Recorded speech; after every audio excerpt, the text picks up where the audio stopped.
पर हम लोग भी सब जानते हैं। कथा हो रही यहाँ, तो यहाँ भैया 33 कोटि देवी देवता विराजमान हैं।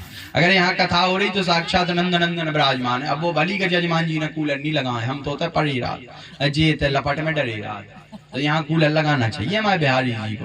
तो बिहारी जी हैं, हनुमान जी हैं, सब हैं, तुम जानते भी सब हो के हैं, लेकिन मानते नहीं हो, क्योंकि ये मन बहुत चंचल है। ये मन बड़ा चंचल है, कैसे तेरा भजन करूं। ये मन जो है ना बहुत चंचल है, ये मन बड़ा चंचल है, कैसे तेरा भजन करूं। जितना इसे समझाऊं, अरे जितना इसे समझाऊं उतना ही मचल जाए राधे तेरे चरणों की, हो श्यामा तेरे चरणों की। अगर धूल जो मिल जाए सच कहता हूँ मेरी, क्या वो सच कहता हूँ मेरी, तकदीर संवर जाए ओ राधे तेरे चरणों की। जो मन है ना ये बहुत चंचल है, मन से बड़ा बहरूपी ना कोई, पल पल रचता स्वांग निराले। माया ममता में उलझा रहे वो, पड़ जाए जो मन के पाले।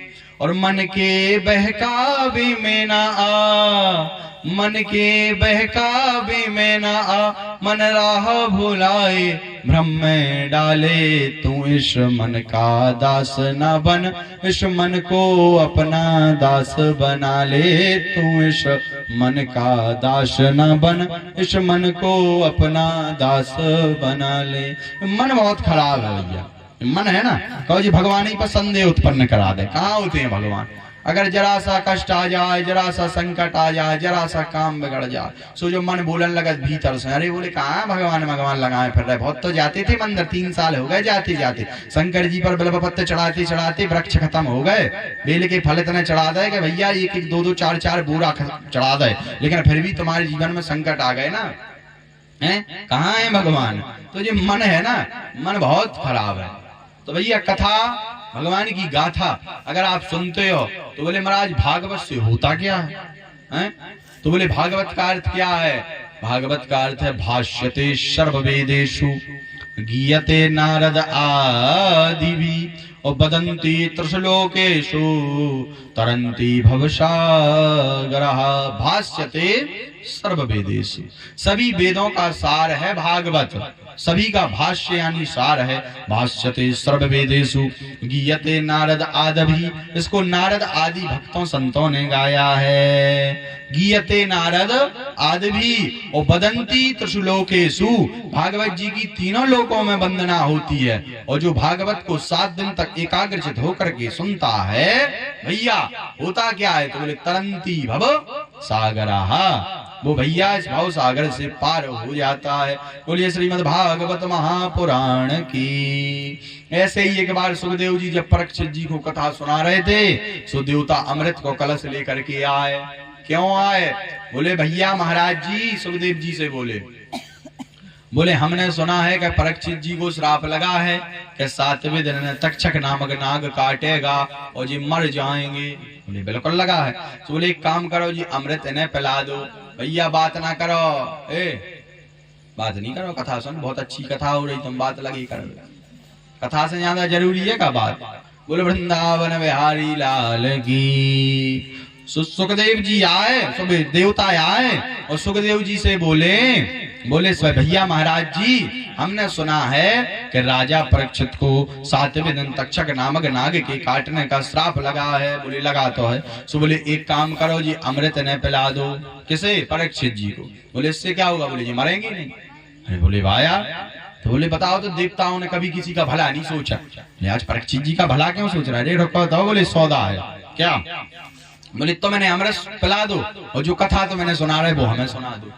सुधामृत पान करा दो परीक्षित जी को और कथामृत पान करा दो हम देवताओं को। सोई सुखदेव जी मुस्कुरा दिए, बोले तभी हम सोचें कि देवता कभी अपने स्वार्थ के वशीभूत ना होकर के किसी का निस्वार्थ भावना से भला करने के उद्देश्य से नहीं आते हैं। बोले इसमें भी तुम्हारा स्वार्थ है। बोले भैया हमारे तो जजमान परीक्षित जी हैं, यही बताए ने अमृत पी के अमर होने के कथामृत पान करने गोविंद के चरणन से जुड़ना। परीक्षित जी बोले महाराज हमें तो ज्ञान है नहीं, आप ही बताओ क्या करना है। सोई बताने लगे, बोले भैया राजन कहाँ कांच और कहाँ मणि।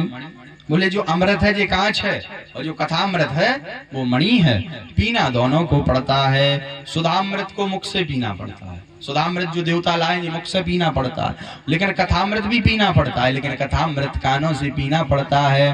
बोले महाराज फायदा किसमें है। बोले सुधामृत अगर तुम पान करोगे भैया तो घटोजा भरोगा, भाई न चढ़ाओ ऐसे शांत बैठो रहा है। बोले वृंदावन बिहारी लाल की। बोले भैया जो तुम जो सुधामृत पान करोगे तो इससे ये तो निश्चित है कि मरोगे नहीं। क्या नहीं करोगे, मरोगे नहीं, लेकिन मरने का भय नहीं जाएगा। और जब तक सृष्टि है तो सृष्टि में, जब तक सृष्टि है तब तक तो अमर रहोगे, लेकिन कालांतर में जब भगवान सारे संसार को अपने उदर में गर्भस्थ कर लेंगे तो तुम भी नष्ट हो जाओगे। और जब दोबारा सृष्टि का सृजन होगा तो उसमें तुम्हें जन्म लेना पड़ेगा और आवागमन के चक्कर से नहीं छूट पाओगे। पर अगर तुम कथामृत का पान करोगे तो मरने का भय भी चला जाएगा। मृत्यु तो होगी, तन तो मरेगा, लेकिन जो आत्मा रूपी तुम्हारा जो शाश्वत सत्य आत्मा है वो गोविंद के लोक जाकर के उनके चरणों से जुड़ जाएगी और दोबारा तुम्हें इस दुखालय में नहीं आना पड़ेगा। आवागमन के कुचक्कर से बच जाओगे, 84 के चक्कर से बच जाओगे। सोई परीक्षित जी बोले देवताओं से, बोले हमें आपका अमृत नहीं चाहिए, ले जाओ। सोई देवता सब मुंह लटका करके चले गए और ब्रह्मा जी से जाके बोले बताओ तो कथा में सो का है, हम हमारे ठुकरा दो। सो ब्रह्मा जी बोले 7 दिन बाद देख लेना परीक्षित जी का क्या हाल होता है। और जब 7वें दिन देवताओं ने देखा कि परीक्षित जी जीते जी भगवान के चरणों से जुड़ गए तो सभी देवताओं के नेत्रों में आंसू बहने लगे। बोले धन्य है भागवत की गाथा। फिर भी नहीं ये माने, ये बोले हम तो प्रैक्टिकल करें। सो कैसो प्रैक्टिकल करो, इन्हें तराजू लाओ, एक तराजू, और तराजू के एक पल्ले पर तो भैया एक पलड़े पर सारे सदग्रंथ रखे, वेद रखे, पुराण रखे, शास्त्र रखे, ग्रंथ रखे, कठोपनिषद रखे, उपनिषद रखे, वेद की रचाएं रखी और एक भागवत जी के पलड़े पर श्रीमद् भागवत महापुराण को रखा। और जब उठाया सो क्या देखा, बोले लघु निन्यानि जातानि गौरवेण इदं महत तदा ऋषि गणः सर्वं विस्मयं परमं ययु। जैसे ही तराजू उठाया सो क्या देखा, बोले जो भागवत जी का पलड़ा था वो तो जमीन से चिपका रहा और बाकी जितने सदग्रंथ वाला पलड़ा था वो हवा में वायु में झूलने लगा। सो ही देवता सब समझ गए कि भागवत जी सभी वेदों का बाप है, सार नहीं बाप है। सभी के बाप कौन है, श्रीमद् भागवत महापुराण, ये सब पुराणों वेदों ग्रंथों शास्त्रों का बाप है। तो इसकी शरण में अगर आ जाओगे सो आवागमन के कुचक्कर से बच जाओगे। रामायण जीवन को जीना सिखाती है, रामायण गीता जीवन के पहलुओं को सिखाती है, जन्म को सिखाती है, पर हमारी भागवत तो मृत्यु को संवारती है और मृत्यु को ही सिखाती है। बोलिए वृंदावन बिहारी लाल की। तो भैया भागवत सुनने से क्या होगा, बोले भगवान की प्राप्ति हो जाएगी और आवागमन के कुचक्कर से बच जाओगे। अब जी ये आवागमन के चक्कर में पड़ो रहने होए, ऐसा ही बैल गज्जा बनत रहने हो। सो भैया आओ करो। अच्छा एक जगह हमसे बोले, एक जगह हमारी कथा चल रही थी, बोले महाराज आपकी कथा सुने सो क्या मिले।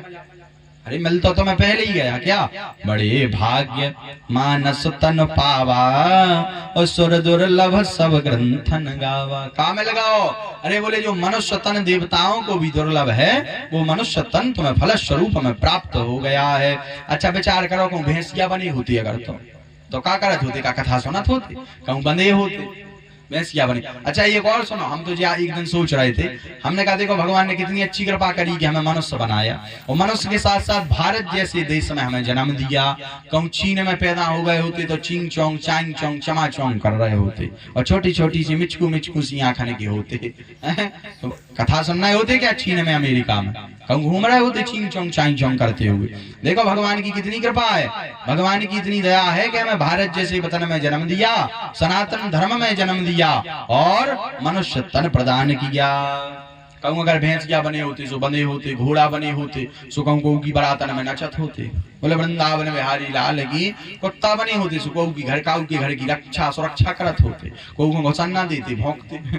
तो मैं कथा से थोड़ी लेना देना कुछ, कोई आए सो भाऊ भाऊ मरा जाइए, आए सो भौंकन लगे।